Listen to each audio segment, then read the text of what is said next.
साधूनां विनाशाय च दुष्कृतां धर्म संस्थापनार्थाय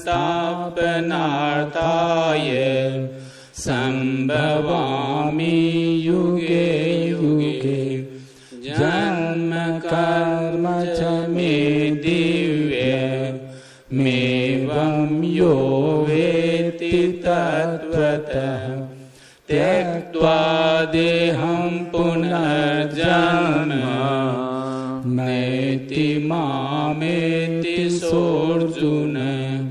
वीतराग भय क्रोधा मन्मया मामुपाश्रिताः बहवो ज्ञान तपसा पूता मद्भावमागताः। वसुदेवसुतं देवं कंसचाणूरमर्दनं देवकी परमानन्दं कृष्णं वन्दे जगद्गुरुं। कृष्णं वन्दे जगद्गुरुं। जय सीताराम सीताराम सीताराम जय सीताराम। जय सीताराम सीताराम सीताराम जय सीताराम। जय सीताराम सीताराम सीताराम जय सीताराम। जय सीताराम सीताराम सीताराम जय सीताराम। राम राम राम राम राम राम राम राम राम।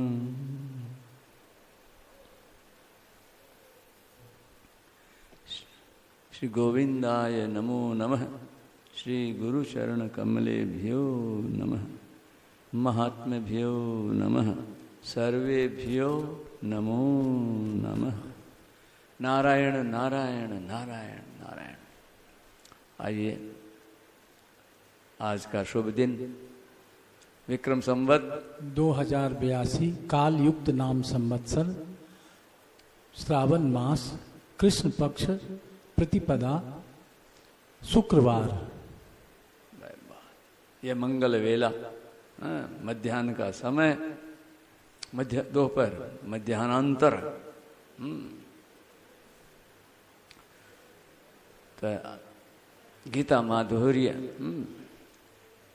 गीता साधक संजीवनी, गीता दर्पण और गीता माधुर्य, गीता प्रबोधनी और गीता ज्ञान प्रवेशिका।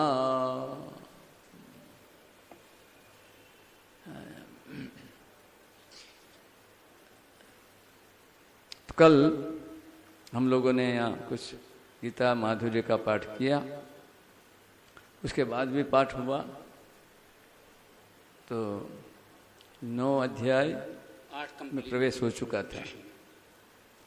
तो अब और उसके पहले दिन कल परसों हम लोगों ने साधक संजीवनी में अवतरणी का पहला अध्याय, दूसरा अध्याय, 2 अध्यायों की अवतरणी का, अर्थात उनका अवतार कैसे और कैसे उतरी।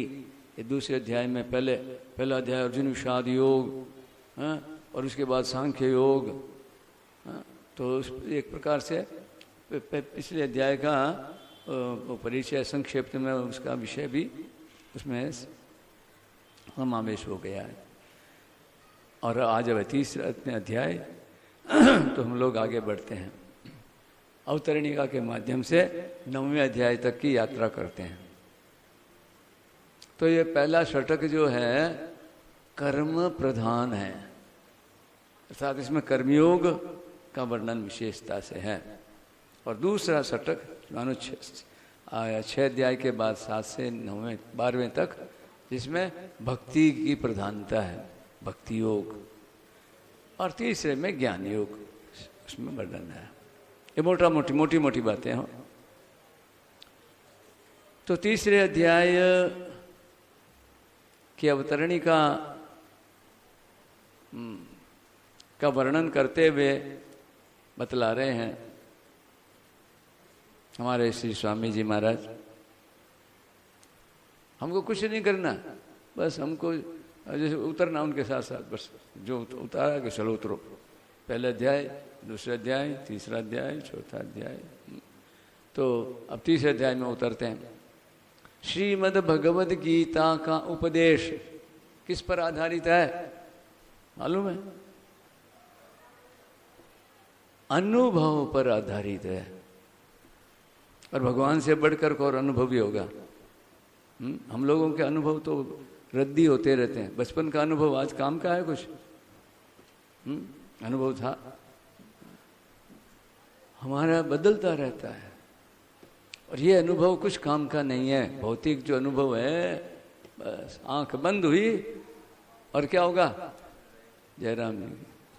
फिर वापस अगर नए जन्म में मनुष्य शरीर भी मिला तो वो पिछला वाला अनुभव, तरह तरह का अनुभव, तरह तरह का ज्ञान, जानकारियां, तरह तरह की, फिर नए ढंग से वो सांप सीढ़ी का खेल होता है ना, फिर छोड़े अल्लो, फिर ये 84 का चक्कर चलते।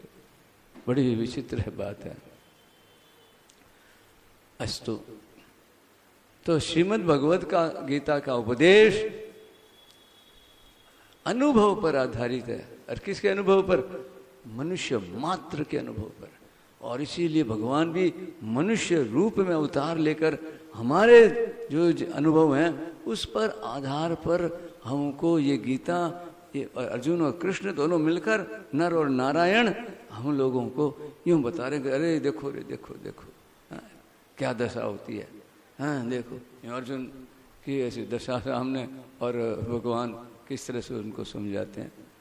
हर कथानक में यही है। देखो नारायण जी का मोह देखो तो ऐसे क्या हुआ, जो जहाँ देखो। अस्तु, तो गीता का उपदेश हर आदमी अनुभव ही करना चाहता है। और एक तो पहले शास्त्र पढ़ करके फिर अनुभव में आवे सीखने करने के लिए। और एक सीधा ही अनुभवी सीधा मिल जाए, उसका तो बच गया समय इतना। पहले तो पढ़ाई करो और फिर अनुभव करो, है ना। कहीं भी आदमी कहीं जाता है नौकरी और में, पूछते हैं कितना, क्या जानते हो, क्या क्वालिफिकेशन है और कितने वर्ष का अनुभव। तो गीता तो बस अनुभव पर आधारित है, केवल पढ़ाई नहीं है। यहाँ पहले अनुभव है और पीछे पढ़ाई है, फिर चढ़ाई है। इसे बोलो, कितनी बढ़िया बात है। अच्छा जी, तो पहले वाक्य में महाराज ऐसा आदमी तबीयत खुश हो जाए।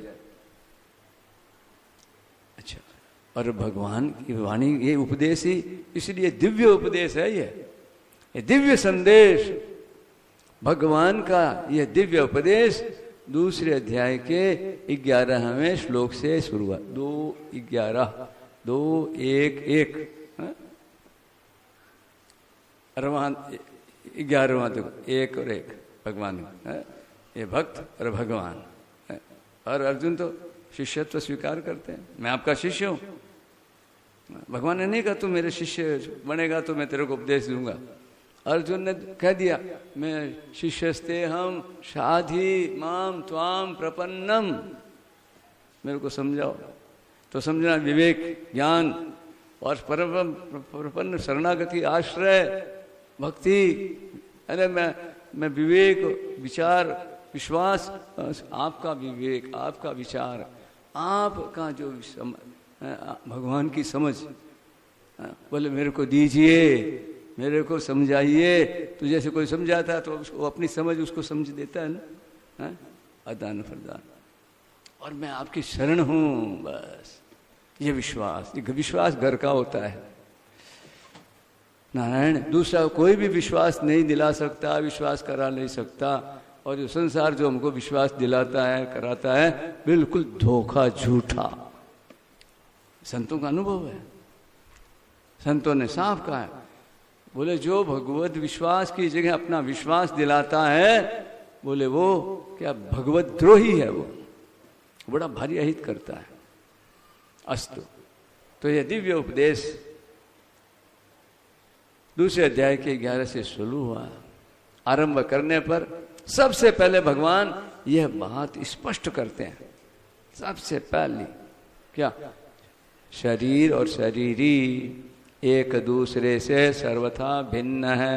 ध्यान देना, दूसरे अध्याय में 72 श्लोकों में क्या बातें कही गई, इतना अध्याय पूरा पढ़ लो, धीरे धीरे पढ़ लो, चाहे कितने मेहनत करो, और थोड़े में किसी को बताना हो बहुत मुश्किल है। और यहाँ तो महाराज जी ने अपना और से एकदम हमको क्या, बस सारा थोड़े में एकदम मिल रहा है। तो देखो क्या है, ये सबसे पहले भगवान क्या स्पष्ट करते हैं, कोई बात पहले स्पष्ट होनी चाहिए ना, फिर उसके बारे में उसके बाद में कुछ आगे बढ़े। तो क्या है खास बात कि शरीर और शरीरी ये एक नहीं है, ये दो है। शरीर और शरीरी ये एक दूसरे से सर्वथा भिन्न है, सर्वथा बिल्कुल। अब उसको और आगे शब्दों में कहा है क्या, कब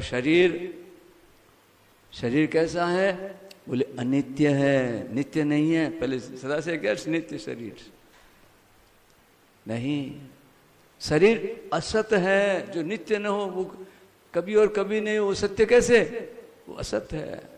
और शरीर एक देश में है, एक जगह दूसरी जगह नहीं, वहां से कमरे से यहाँ आ गए तो वहां नहीं है, सब चीज सब जगह देश में नहीं है। ये शरीर की पहचान, शरीर। और शरीर नाशवान है, और शरीर बिल्कुल सर्वथा भिन्न, बिल्कुल विरोम। तो शरीर कैसा है, बस ये अनित्य, इसको एक ठीक को समझ लिया, एक विचार से स्पष्ट हो गया।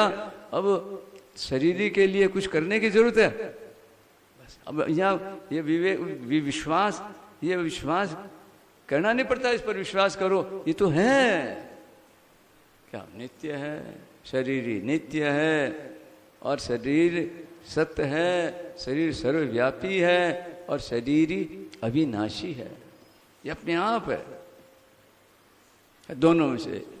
अब जो जिसके जो जसता है, तो यह तो आरंभ किया है भगवान ने, तो आरंभ में सब के लिए। और मनुष्य शरीर विवेक प्रधान है, क्योंकि ये संसार है ना, कर्म प्रधान विश्व करी राजा। तो कर्म में क्या कर्म, क्या अकर्म, क्या विकर्म, इसके लिए विवेक जरूरी है। तो नारायण यहाँ कहते हैं कि बस तुझे भी पता लग गया कि ये भिन्न है दो, अतः है। अब विवेक क्या है, विवेक किसको कहा जाता है, ध्यान देना, कितनी सुंदर परिभाषा की है महाराज जी ने। हमें दिमाग लगाकर नई परिभाषा बनाने की जरूरत नहीं है। नो ट्रांसलेशन, नो डिस्क्रिप्शन, है जी, हम क्या उससे बेहतर बता सकते हैं, है जी, इट इज, बस कर दो सामने प्लीज। क्या कह रहे हैं, विवेक किसको कहा जाता है, विवेक नाशवान वस्तु का विनाश देख कर, देखते देखते क्षण में परिणामिनो भावा ऋते चिति शक्ते, क्षण क्षण में इसका परिणाम हो रहा है, नाश नाश, प्रवाह नाश का, प्रवाह का नाम है नाशवान। तो नाशवान वस्तु का विनाश देखकर दुखी नहीं होना, ये विवेक, ये पहचान है। जहां विवेक है वहां दुख नहीं है। नाशवान वस्तु का विनाश देखकर दुखी नहीं होना। और अविनाशी वस्तु की अविनाशीता देखकर उसे बनाए रखने की इच्छा नहीं करना, यह विवेक कहा जाता है। बिल्कुल सरल शब्दों में देखो, ये है ना, ये साधक संजीवनी, ये समुदाय में इस तरह से करने की नहीं है। समुदाय में तो कोई कहानी, किस्सा, समूह कीर्तन और भजन और ये तो एकांतिक है, अकेला और एकांत। इसकी पाठशाला है एकांत, और इसका पाठ है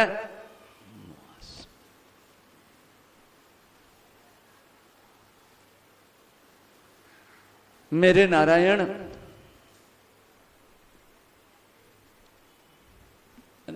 अब जैसे ना संजीवनी कहते ना, संजीवनी नाम लेते तो अब वो संजीवनी कुछ संजीवनी जड़ी बूटी है, तो अब संजीवनी कहते हैं, बोले इसको पढ़ो। पढ़ोगे उसको? कोई चीज है, अब जैसे कोई जड़ी बूटी औषधि है, वो इसको पढ़ो। इसको पढ़ोगे, उसको क्या पढ़ोगे? उसको, उस बूटी को जो चीज लेने की है पढ़, अच्छा उसके ऊपर लिखी हुई है, पढ़ लेने से हो जाएगा इलाज।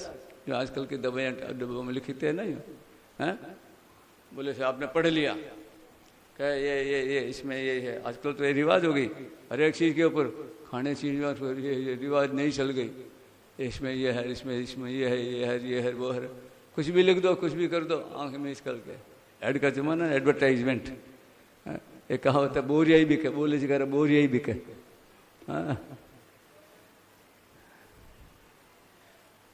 ये साधक संजीवनी ऐसी नहीं है, बोरियों की तरह नहीं है। तो ये बात बताइए बस, इसको तो बस, ये पढ़ाई नहीं होती है, ये तो ये सेवन की जाती है। ये आंखों के द्वारा, मन बुद्धि सबके द्वारा सेवन, और इसके बाद अलग से कोई साधना नहीं करनी है। गोली ले तो उसके बाद कुछ करते हैं क्या? कई तरह की दवाइयाँ होती है ना, कोई लेने की होती है, कोई सूंघने की होती है, कोई और कोई ऐसी अलग अलग बीमारी में, कोई गोबा लगाते हैं ना, इंजेक्शन, कोई मदड़ियों है, कोई टिकड़ी है, और कोई थोड़ा ऊपर लगाने की है, तरह तरह की है। हमारे थे वो आंखों के अंदर है क्या ऐसी दवाई है तो आंखों को ज्योति बढ़ा, एक बार तो है जो ही गमावे, फिर आवे तो आवे। सावधान, नेचुरल, स्वाभाविक प्राकृतिक चीजें, किसी पर कुछ विश्वास मत करो। बड़ा खोटा तो आओ देखो विवेक। अब आगे, अब हमारे सामने योग, 3 योग हैं। भागवत में भी कहा है, गीता में भी कह रहे हैं भगवान ने तो 2 निष्ठा तो बताई, भक्ति को निष्ठा नहीं बताया। भागवत जी में 3 योग बताए कल्याण के। तो कर्म योग, ज्ञान योग और भक्ति योग, ये तीनों ही योग मार्गों में विवेक की बड़ी आवश्यकता। विवेक है कि नहीं? विवेक। अच्छा, और विवेक क्या हुआ? मैं शरीर से सर्वथा भिन्न हूं, ऐसा विवेक होने पर ही अब अगला स्टेप होता है ना, 1 बाय आगे। अगला क्या है? बोले मुक्ति की अभिलाषा जागृत होती है। और जब तक ये शरीर मैं हूं तब तक भुक्ति की लालसा, भोगों की लालसा जागृत क्या होती है? वो तो भड़कती है, भभकती है और लाई लगा देती है।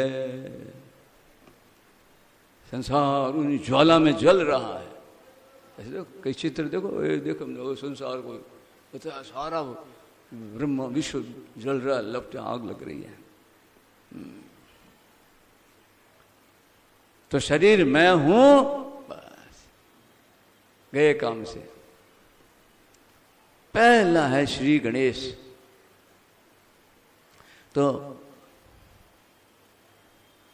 मुक्त विवेक होना, विवेक आवश्यक है, उससे फिर मुक्ति की अभिलाषा जागृत होती है। ठीक है। अच्छा, अब बोले इस विवेक के लिए अब दूसरी बात बताते हैं। देखो यहाँ की अपेक्षा सुनते हैं ना, मैं स्वर्ग के सुख में ऐसा है, यहाँ अगोतर, अभी यहाँ करोगे आगे खूब सुख मिलेगा, ऐसे धर्मादा करो, दान पुण्य करो, स्वर्ग में जाएंगे, स्वर्ग की सिद्धि, ए पोड़ा पोतार पड़ पोतार, ओहो काजा बाजा के साथ, डोकरी डोकरा मरे जने तो हो ढमाढम खुशियाँ, क्या क्या उत्सव मनाते हैं। तो यहाँ कहते हैं स्वर्ग की प्राप्ति की कामना भी अपने को शरीर से अलग मानने पर ही उत्पन्न होती है, क्योंकि ये शरीर तो यही रह जाएगा ना, इसको लोग बालेंगे, तो न खुद तो अलग है, तो खुद अलग है और सारा उम्र भर किसका किया, जापता किसका किया, सेवा किसकी करी, साधना क्या की, उपासना किसके पीछे लगे रहे हम। महाराज जी खूब रोज चेतन है। अरे तो बालन जोगो है, शरीर तो क्या है, और पालन जोगो कौन है, खुद पालन। और पालन हम कर सकते हैं, पालनहार भगवान, उसकी तरफ ध्यान देते ही हमारा पालन और सारा सबका दुनिया का पालन। तो यहाँ कहते हैं कि शरीर से अलग मानने पर ही उत्पन्न होती है स्वर्ग की प्राप्ति की, जो इस पर विश्वास करते हैं हम लोग। पुनर्जन्म, परलोक, पुनर्जन्म। हमने देखिए मनीषी की लोक यात्रा, परलोक, इस लोक से दूसरी यात्रा। अपने गीता प्रेस में पुनर्जन्म, परलोक, पुनर्जन्मांक, एक बहुत जरूर सबको पढ़नी चाहिए पुस्तक है, ईश्वर की सत्ता और महत्ता। ये केवल कपोल कल्पित कहानियां नहीं है, प्रमाणिक है। ऐसे ऐसे कैसे कैसे अनुभव हुआ है कि ईश्वर की सत्ता है और उसी का महत्व। अच्छा जी, तो ये बात हो गई। तो इसीलिए भगवान ने अपने उपदेश का आरंभ करते ही सबसे पहले विवेक का ही वर्णन किया है। तो आगे ना आवश्यकता है, क्यों आवश्यकता है, इतनी सारी बात बता दी। अच्छा, अब चलो आगे। ये विवेक का प्रकरण कहाँ तक है, कितना लंबा चौड़ा इसका क्षेत्र होता है ना, दायरा, यहाँ तक, वहाँ तक इसका। बोले गीता का यह विवेक प्रकरण दूसरे अध्याय के 11वें श्लोक से, यहाँ से बताते ना एरिया ऑफ क्षेत्रफल, बाउंड्री, खेत जमीन, तो इसका विवेक प्रकरण गीता में 11वें से लेकर 30वें श्लोक पर वहां जाकर समाप्त होता है। अच्छा, विवेक के इस प्रकार, उसके बाद बस भक्ति का शुरू हो जाता है, बाउंड्री बॉर्डर आती है नहीं उसके लिए, आगे सीमा विश्वास और विवेक का आदर। विवेक को महत्व दिए बिना आप आगे जा ही नहीं सकते, बातें तो सीख सकते हैं। विवेक भी महाराज, विवेक उदय होता है, उत्पन्न नहीं होता। विवेक अंदर है, जो बादल से ढका होता है, जो बादल हटा सूर्य पैदा थोड़ी होता है। सब में कोई नया, कोई कुछ नहीं है। पता कहाँ सुने थे ना, दो गुरु, कौन दो गुरु है, विवेक और विश्वास। तो ये हमारे क्या समझाने का ढंग है, तो क्योंकि और क्या करें, एक तरीके से दूसरे तरीके, तीसरे चौथे, कई तरीकों से ये तरीके हैं। अच्छा जी, तो हम इस विवेक के इस प्रकरण में ध्यान देना, ये हर एक को पता नहीं है। ग्रंथ शास्त्र सारे पढ़ जाते हैं, छो दर्शन, खड़ दर्शनाचार्य, छठ दर्शनाचार्य, पुराणाचार्य हुए हैं और करते हैं, करना चाहिए, ठीक, अच्छी बात है। तो उन दर्शनों में जो शैली है वर्णन करने की, उनमें से उनके किसी भी शब्द का प्रयोग नहीं है गीता में। बोलो, उनका भी, उनके तो जो पद्धति है उसका तो प्रयोग क्या हो, उनके शब्दों का शब्द भी नहीं है यहाँ। मानो भगवान ने उनमें से इधर उधर से कलेक्शन करके नहीं लिया। ये अपने आप में निराला है, ये दर्शनों से भी न्यारी है भगवत गीता। अस्तु। तो बोले दार्शनिक शब्द जो पढ़े हैं वो लोग जानते हैं, अपने बिना पढ़े सुन लो। हाँ अच्छा ये है क्या? हाँ, तो दर्शन शास्त्र के क्या शब्दावली है? आत्मा, अनात्मा, प्रकृति, पुरुष, ब्रह्म, अविद्या, ईश्वर, जीव, जगत, माया आदि लगत, और भी बहुत से, अध्यास, ख्यातिर, उपख्यातिर, कई तरह के। अच्छा जी, तो इस प्रकार के किसी भी दार्शनिक शब्द का प्रयोग नहीं किया। इस याद आ गया संस्मरण, काशी हिंदू विश्वविद्यालय, वहां महाराज जी का कार्यक्रम, तो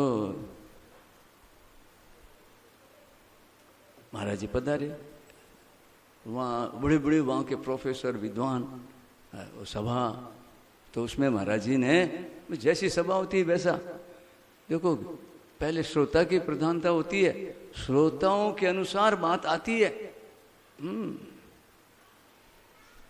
तो महाराज जी ने ये दूसरे आरंभ से गीता का ये वर्णन किया और ये बात कही, सब लोग चौंक गए और फिर बोले अरे हमारा तो ध्यान नहीं गया, हम पढ़ाने वाले पढ़ाते हैं दर्शन शास्त्र, परंतु ये बात हमारा तो ध्यान ही नहीं, बात तो सच्ची है। हाँ अब दिखने लग गया कि हाँ, तो गीता दर्शनों के अधीन नहीं है, दर्शनों के ऊपर आधारित नहीं है, स्वतंत्र है गीता। ये आरंभ का जो है ना परिशिष्ट का नम्र निवेदन जरूर पढ़ना चाहिए, ये प्राकथन के पहले दिया, जबकि हमेशा क्या होता है कि दूसरा संस्करण होता है या कुछ निवेदन उसके बाद जोड़ा जाता है, पहला और फिर उसके बाद दूसरा, परंतु परिशिष्ट का निवेदन पहले दिया है, तो किस हेतु से दिया है,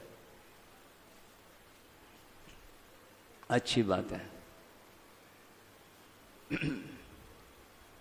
तो कहते हैं दार्शनिक शब्दों का प्रयोग नहीं किया, प्रत्युत क्या किया है, सभी मनुष्य, देखो सभी मनुष्य, सब में तो सब तरह के, साधारण से साधारण एकदम बॉटम नीचे, मंद बुद्धि, बड़ा मूर्ख, विद्वान, सभी में सभी तरह के आगे, विद्वान और धनवान, क्या जो जो जो वान वान वान और बिना वान, सभी मनुष्य, मनुष्य मात्र, और कब से अधिकारी, जन्म से लेकर मृत्यु पर्यंत अंतिम क्षण तक वो अधिकारी है, भगवत प्राप्ति का अधिकारी है।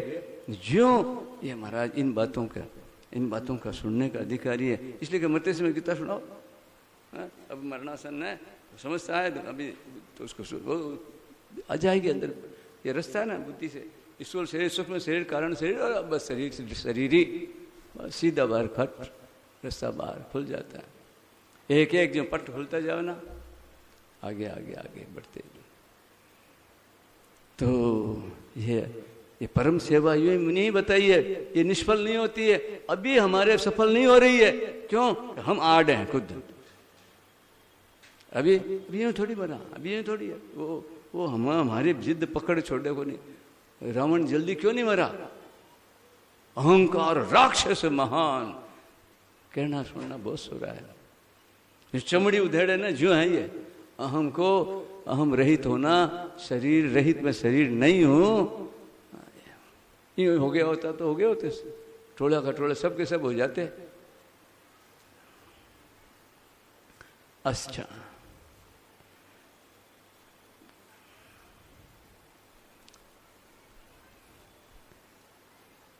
तो भगवान का उद्देश्य है ना भगवत गीता का, कोई भी मनुष्य किसी अवस्था में, कोई जाति में, कोई मजहब में, किसी देश वेश, सारी धरती मात्र के, बस वो भगवत प्राप्ति होनी चाहिए उनको। तो उसी के लिए तो गीता का अवतार है। देखो भगवान तो अवतार लेकर अंतर्ध्यान हो गए, गीता अंतर्ध्यान नहीं, उत्तर और हमारे और ध्यान हमारे को खींच रही अपनी ओर। शाश्वत जब से सृष्टि है तब से इमं विवस्वते योगम प्रोक्तवान अहम अव्ययम, अनादि। प्रकार अलग अलग है। बस भगवान कहते हैं सूर्य को सृष्टि के आरंभ में मैंने ये उपदेश दिया था, वही आज मैंने तेरे को दिया है।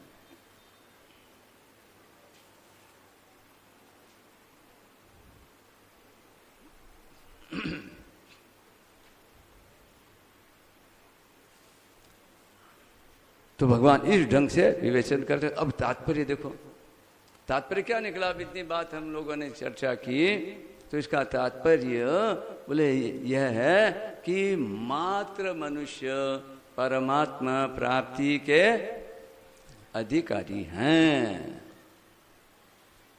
तो क्योंकि मनुष्य शरीर परमात्मा प्राप्ति के लिए मिला है, अतः उपयुक्त विवेक को महत्व देकर मात्र मनुष्य परमात्मा प्राप्ति कर सकते। केवल महत्व देना है। ओ ये सब अधिकारी है, उसको महत्व दे, महत्व देगा तो उसको अपने आप वो काम आएगा। जिस चीज़ को हम महत्व देते हैं उसको हम आत्मसात करते हैं, उसका उपयोग करते हैं, जैसा उसका है उपयोग, जैसा उसका प्रयोग है। अच्छा, तो फिर आगे और बातें कहिए। तो अपने ये खास बात। अच्छा जी, अब आओ हम लोग अब गीता माधुर्य निकालते हैं और 9वां अध्याय। 9वें अध्याय आरंभ से प्रश्नोत्तर करते हैं। देखो अभी कहीं ना सब भगवत प्राप्ति के अधिकारी, यही तो 9वें अध्याय की खास बात है। सभी मनुष्य चाहे किसी भी वर्ण आश्रम संप्रदाय देश वेश आदि के क्यों न हो। देखो यह पुस्तक है ना, एक माध्यम है एक हमारे लिए, बस एक आधार है।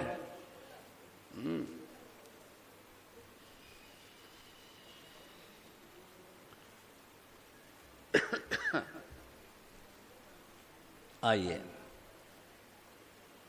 राज विद्या राज गुह्य योग। तो अब हम लोग आरंभ करते हैं। तो ये अध्याय का जो नाम है, इस नाम में ही बस ये काम है, इसका पता कि क्या है इस।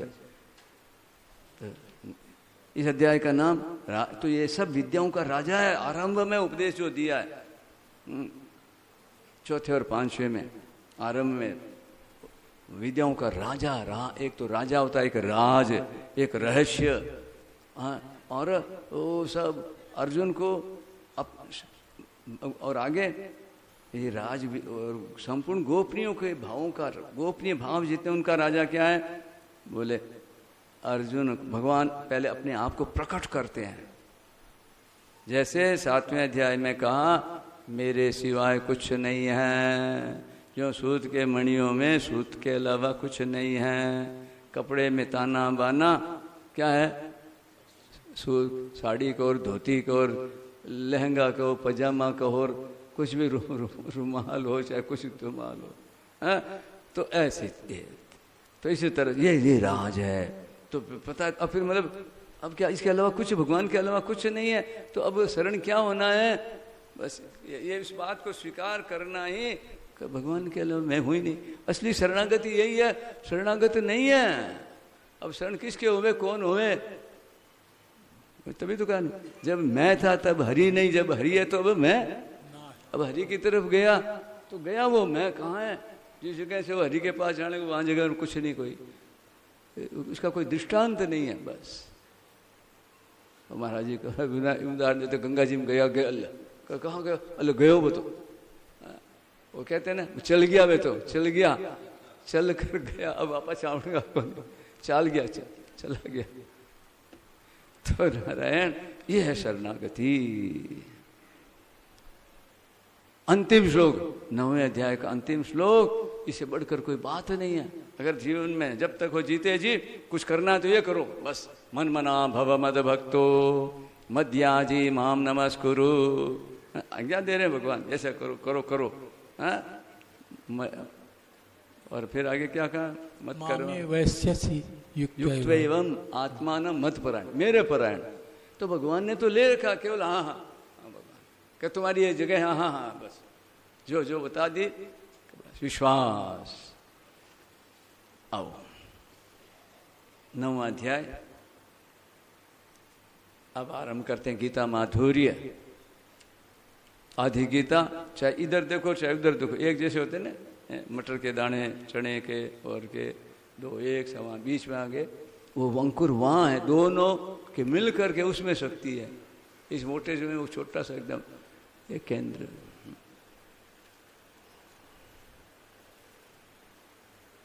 अब यहाँ से आरंभ देखो क्या बड़े रोचक ढंग से भाई संवाद होता है, भगवान की बातें रोचक है।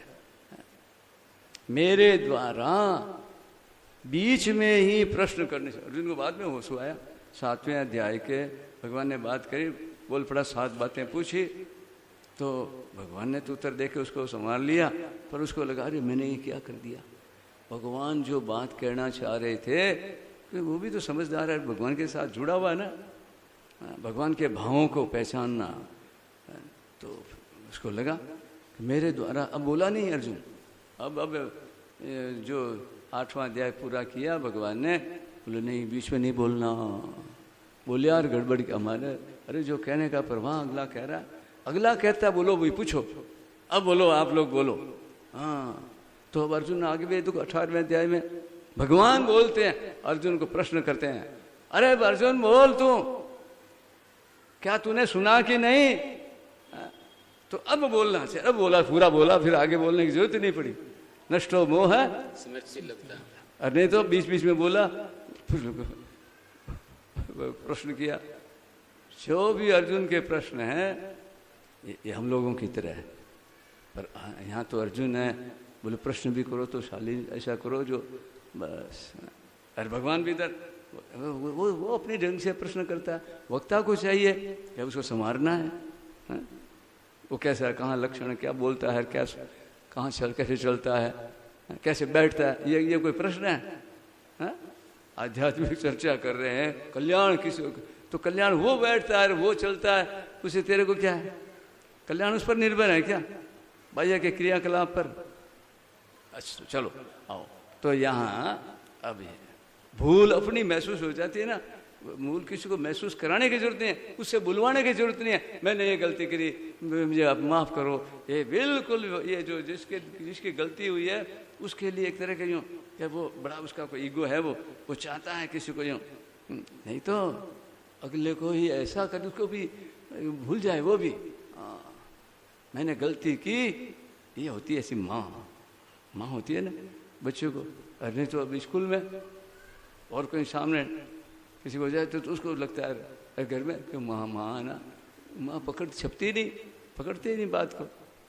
ऐसे भगवान ऐसे संत हैं, तो नारायण यहाँ कह रहे हैं, मानो ये ना रोचक ढंग है ना, तभी तो बात ये गीता को भी इस तरह से रोचक बना देना ये मामूली बात नहीं है। मेरे द्वारा बीच में ही प्रश्न करने से आपने जो बातें कही उनको मैंने सुन लिया। अच्छा, मेरे द्वारा प्रश्न करने से पहले आप और क्या कहना चाहते थे भगवान? जैसे कोई बात छूट जाती ना, अच्छा श्रोता ने वो बात है तो श्रोता भी खुश होता है, सब दूसरे भी खुश होते, और ये बैठे और कैसी बात पट पकड़ी गई, तो श्रोता को यूं होना चाहिए सजग। तो अब क्या कहना चाहते थे भगवान? तो भगवान बोले अरे भैया, मैं पहले जो 7वें अध्याय के आरंभ में जो बात कही थी, मैं तो वही बात कह रहा था, मेरा प्रभाव वही कहना चाहता था, विज्ञान सहित ज्ञान की बात कह रहा था। वही अत्यंत गोपनीय विज्ञान सहित ज्ञान। अब तूने बीच में दूसरी बात पत्थर पटक दिया, 7 प्रश्न कर लिए। अब ब्रह्म क्या है, क्या अध्यात्म है, ये तो ये पढ़ाई करने की बातें हैं। जैसे कहा ना कि और ऋषि वीर बहुधा गीतम छंदो वीर विदय प्रत्यक्ष, वहाँ है खूब वर्णन ज्ञान योग का 13वें अध्याय में कहते हैं। और 4थे अध्याय में भी और तरह के बहुत सारे के यज्ञों का वर्णन, या मैंने नमूने के बताए 12 यज्ञों के नाम से साधन। तो अब तूने बीच में इस तरह से पूछा, तो मैं तो वो कह रहा था वही अत्यंत गोपनीय विज्ञान से ज्ञान अब तेरे लिए मैं फिर कहूंगा। क्यों? कैसा? निर्दोष है क्या? दोष दृष्टि रहित अनसूय वे, ये खास है भाई, यही पहचान है साधक की। बस उसमें मोहि क्या, मोहि कपट छल छिद्र न भावा, एक एक शब्द एक दूसरे के यूं उसी में से है, झुंड है ये। दोष दृष्टि, निंदा, पर चर्चा, जो क्या भगवान की बात को छोड़कर जो भी तुझे हम करते हैं बिल्कुल उसका निशाना वहीं जाएगा, व्यर्थ भटकाने वाली बातें हैं। तो तेरे लिए मैं फिर कहूंगा। तो ऐसा क्यों कह रहे हैं? तो कोई संबोधन देने का मतलब क्या ऐसे हो जाओ तुम, नहीं हो तो संभलो। दोष दृष्टि, अर्जुन के अब 30 अध्याय का जो प्रश्न है उसमें क्या है? भगवान पर दोष दृष्टि है कि नहीं? बोलो, मेरे को घोर कर्म में क्यों लगाते हो? ये क्या है? भगवान पर क्या, भगवान जो कह रहे ठीक कह रहे हैं, ये पहले ही भड़क गए आप शुरू में। कैसे कह रहे हो? क्या तो मैं पितामह भीष्म इनके ऊपर बाण चलाऊं? रो रहा है और फिर सामना भी कर रहा है। ऐसे कोई है कोई संसार में जो उससे हम लोगों में कोई भाषण करे? भला आदमी तो माथा पची करेगा नहीं, क्यों बड़ंद कि उसको क्या पड़ी है? परंतु भगवान हेतु रहित जग जुग उपकार। तो नारायण भगवान कहते हैं क्यों कहोगे? क्यों? फिर कहूंगा कि जिसको जानकर तू ये अशुभ, ये सब अशुभ है भगवान के अलावा, जन्म मरण रूप संसार से मुक्त हो जाएगा, मोक्ष से अशुभ। तो चलो आगे। अब प्रश्न और उत्तर करो, प्रश्न और उत्तर बोलो फटाफट। महाराज वह विज्ञान सहित ज्ञान तो बड़ा कठिन होगा। नहीं भैया, वह विज्ञान सहित ज्ञान संपूर्ण विद्याओं का राजा, संपूर्ण गोपनीयों का राजा, अति पवित्र, अति उत्तम, प्रत्यक्ष फल वाला, धर्ममय और अविनाशी है तथा करने में, काम में लाने में बहुत ही सुगम है। ऐसी सुगम विद्या को सबके सब प्राप्त क्यों नहीं कर लेते? हे परम तप, मनुष्य इस ज्ञान विज्ञान रूप धर्म पर श्रद्धा विश्वास नहीं करते, इसलिए वे मुझे प्राप्त न होकर मौत रूपी संसार के मार्ग में लौटते रहते हैं, अर्थात बार बार जन्मते मरते रहते हैं। वह ज्ञान विज्ञान रूप धर्म अर्थात विद्या क्या है भगवान? मैं अव्यक्त रूप से संपूर्ण प्राणियों में हूँ और संपूर्ण प्राणी मुझ में हैं, तथा मैं संपूर्ण प्राणियों में नहीं हूँ और संपूर्ण प्राणी मुझ में नहीं है। अर्थात जहाँ प्राणियों की स्वतंत्र सत्ता मानी जाए वहाँ तो सब प्राणियों में मैं हूँ और सब प्राणी मुझ में हैं, परंतु जहाँ प्राणियों की स्वतंत्र सत्ता न मानी जाए वहाँ मैं प्राणियों में नहीं हूँ और प्राणी मुझ में नहीं है, किंतु सब कुछ मैं ही मैं हूँ। पर इस संसार का उत्पादक और आधार तो कोई होगा ही। भैया, हूँ तो मैं ही, परंतु मेरा स्वरूप संपूर्ण प्राणियों को उत्पन्न करने वाला, सबको धारण करने वाला और उनका भरण पोषण करने वाला होता हुआ भी उन प्राणियों में स्थित नहीं है, उनसे सर्वथा निर्लिप्त है। मेरे इस ईश्वर संबंधी योग सामर्थ्य को समझ। तो फिर वे प्राणी आप में किस प्रकार स्थित हैं?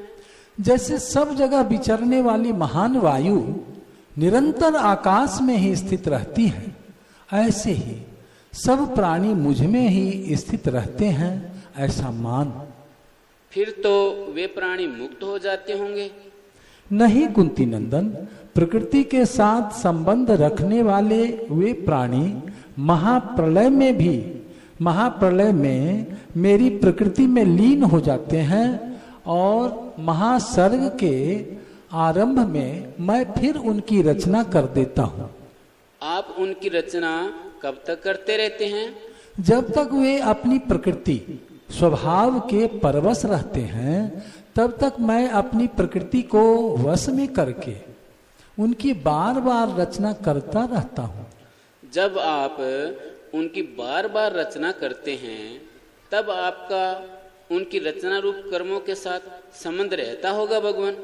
नहीं धनंजय, मैं उन कर्मों में आसक्ति रहित तथा उदासीन की तरह सर्वथा निर्लिप्त रहता हूँ, इसलिए वे कर्म मुझे नहीं बांधते। तो फिर आप सृष्टि की रचना किस तरह से करते हैं? वास्तव में तो प्रकृति ही मेरी अध्यक्षता में अर्थात मुझसे सत्ता स्फूर्ति पाकर संपूर्ण चर अचर प्राणियों की रचना करती है। हे कौन्तेय, मेरी अध्यक्षता के कारण ही संसार में विविध परिवर्तन हो रहा है। आपकी शक्ति से ही संसार में सब कुछ हो रहा है, फिर भी सब लोग आप पर श्रद्धा क्यों नहीं करते? मूढ़ लोग मेरे संपूर्ण प्राणियों के महान ईश्वर रूप परम भाव को न जानते हुए मुझे साधारण मनुष्य मानकर मेरी अवज्ञा करते हैं। वे मूढ़ लोग किस तरह के होते हैं भगवान? वे मूढ़ लोग आसुरी, राक्षसी और मोहिनी प्रकृति का आश्रय लेने वाले होते हैं और उनकी सब आशाएं, सब शुभ कर्म तथा सब ज्ञान व्यर्थ होते हैं, अर्थात सत फल देने वाले नहीं होते। फिर आप पर श्रद्धा करने वाले कौन होते हैं भगवान? हे पृथानंदन, जो महात्मा लोग मुझे संपूर्ण प्राणियों का आदि और अविनाशी मानते हैं, वे मेरी दैवी संपत्ति का आश्रय लेकर अनन्य भाव से मेरा भजन करते हैं। आपका भजन करने वालों के क्या लक्षण होते हैं? निरंतर मुझ में लगे हुए वे दृढ़ व्रती मनुष्य भक्ति पूर्वक मेरे नाम का कीर्तन करते हैं, मेरी प्राप्ति के लिए यत्न लगन पूर्वक साधन करते हैं और मुझे नमस्कार करते हुए मेरी उपासना करते हैं। आपकी उपासना करने वालों का और भी कोई प्रकार है भगवान? हाँ है। कई साधक ज्ञान यज्ञ के द्वारा अभिन्न भाव से मेरा पूजन करते हुए मेरी उपासना करते हैं और दूसरे कई साधक अपने को पृथक मानकर तथा विश्व को मेरा स्वरूप समझकर सेव्य सेवक भाव से मेरी अनेक प्रकार से उपासना करते हैं। विश्व की उपासना, आपकी उपासना कैसे हुई भगवान? मैं ही क्रतु, यज्ञ, स्वधा, औषध, मंत्र, घृत, अग्नि और हवन रूप क्रिया हूँ। मैं ही जानने योग्य विधि, पवित्रता, ओंकार, ऋग्वेद, सामवेद और यजुर्वेद हूँ। इस संपूर्ण जगत का पिता, धाता, माता, पितामह, गति, भर्ता, प्रभु, साक्षी, निवास, आश्रय, सुहृद, उत्पत्ति, प्रलय, स्थान, निधान और अविनाशी बीज भी मैं ही हूँ। हे अर्जुन, मैं ही सूर्य रूप से तपता हूँ, जल को ग्रहण करता हूँ और फिर उस जल को वर्षा रूप से बरसा देता हूँ। मैं ही अमृत और मृत्यु हूँ और तो क्या कहूँ, सत और असत, जड़ चेतन भी मैं ही हूँ। जब विश्व रूप से सब कुछ आप ही हैं, तो फिर आपको छोड़कर मनुष्य देवताओं की उपासना क्यों करते हैं? सुख भोग की इच्छा वाले मनुष्य तीनों वेदों में कहे हुए यज्ञादि शुभ कर्मों के अनुष्ठान द्वारा इंद्र का पूजन करते हुए स्वर्ग की याचना करते हैं। फिर सोम रस को पीने वाले और स्वर्ग के प्रतिबंधक पाप से रहित वे मनुष्य पुण्य के बल पर विशाल स्वर्गलोक में जाते हैं और वहां देवताओं के दिव्य भोगों को भोग कर पुण्य क्षीण होने पर पुनः मृत्यु लोक में आ जाते हैं। इस तरह तीनों वेदों में कहे हुए सकाम अनुष्ठानों का आश्रय लेने वाले और भोगों की कामना करने वाले मनुष्य बार बार जन्मते और मरते हैं। यह दशा तो सकाम अनुष्ठानों का आश्रय लेने वालों की होती है, पर कोई आपका आश्रय ले तो? जो अनन्य होकर मेरा चिंतन करते हुए मेरी उपासना करते हैं, उन मुझ में निरंतर लगे हुए भक्तों का योग क्षेम मैं स्वयं वहन करता हूँ, अर्थात अप्राप्त की प्राप्ति करा देने और प्राप्ति की रक्षा करने का काम मैं स्वयं करता हूँ। परंतु आपकी उपासना न करके कोई श्रद्धा पूर्वक अन्य देवताओं की उपासना करे तो? हे कुंती नंदन, जो मनुष्य श्रद्धा पूर्वक अन्य देवताओं का पूजन उपासना करते हैं, वे भी वास्तव में सत असत सब कुछ मैं ही हूँ इस दृष्टि से मेरा ही पूजन करते हैं, पर उनके द्वारा किया हुआ वह पूजन विधि पूर्वक नहीं होता। जब वह पूजन भी आपका ही है तो फिर उनका वह पूजन अविधि पूर्वक क्यों है भगवान?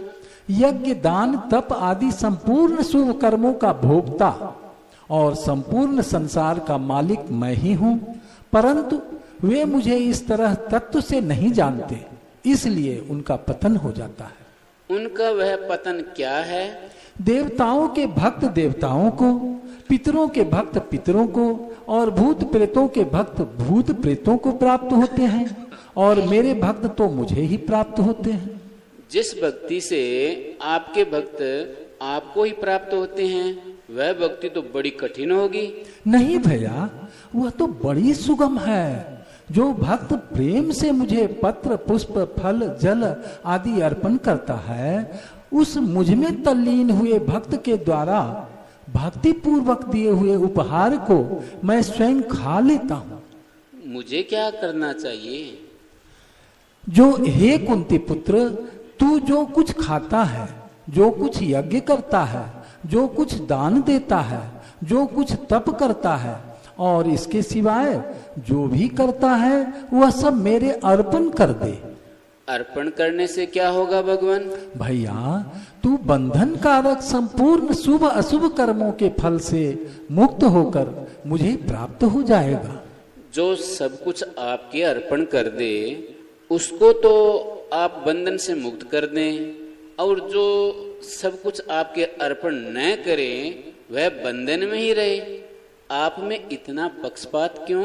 यह पक्षपात नहीं है भैया, मैं तो संपूर्ण प्राणियों में समान हूँ। मेरा न तो कोई द्वेषी है और न कोई प्रिय है, परंतु जो प्रेम पूर्वक मेरा भजन करते हैं, वे मुझ में और मैं उनमें विशेषता से हूँ। कोई मनुष्य दुराचारी हो तो क्या वह भी आपका भजन कर सकता है? आपका भक्त हो सकता है? हाँ, जरूर हो सकता है। अगर कोई दुराचारी से दुराचारी मनुष्य भी दूसरों का आश्रय छोड़कर मेरा भजन करता है, तो उसको साधु ही मानना चाहिए, क्योंकि उसने निश्चय बहुत अच्छा कर लिया है। उसको केवल साधु ही मान लें क्या? नहीं, वह तो तत्काल धर्मात्मा महान पवित्र बन जाता है और सदा रहने वाली शांति को प्राप्त हो जाता है। हे कुंती नंदन, तू प्रतिज्ञा कर कि मेरे भक्त का कभी पतन नहीं होता। आपकी भक्ति के अधिकारी और भी कोई हो सकते हैं क्या? हाँ पार्थ, पाप योनि वाले तथा स्त्रियां, वैश्य और शूद्र भी मेरा आश्रय लेकर मुझे प्राप्त हो जाते हैं। फिर जो जन्म और कर्म से पवित्र ब्राह्मण और क्षत्रिय हैं, वे मेरे भक्त हो जाए, इसमें तो कहना ही क्या है। मैं ऐसा भक्त कैसे बनूं भगवान? इस नाशवान और सुख रहित शरीर को प्राप्त करके तू मेरा भजन कर। आपका भजन मैं कैसे करूं? तू स्वयं मेरा ही भक्त हो जा, मुझ में ही मन वाला हो जा, मेरा ही पूजन करने वाला हो जा और मुझे ही नमस्कार कर। इस तरह मेरे साथ अपने आप को लगाकर मेरे परायण हुआ तू मुझे ही प्राप्त होगा। नारायण नारायण। गोविंद गोपाल की जय। गोविंद हरे गोपाल हरे, गोविंद हरे गोपाल हरे, गोविंद हरे गोपाल हरे, गोविंद हरे गोपाल हरे। जय जय प्रभु दीन दयाल हरे, जय जय जय प्रभु दीन दयाल हरे। गोविंद हरे गोपाल, पुस्तक दे देना भाई, गीता माधुर्य लौटा दो जिन्होंने लिया। खरीदना हो दुकान पर मिलती है गीता माधुर्य, जिनको दी है प्रभु दे दया।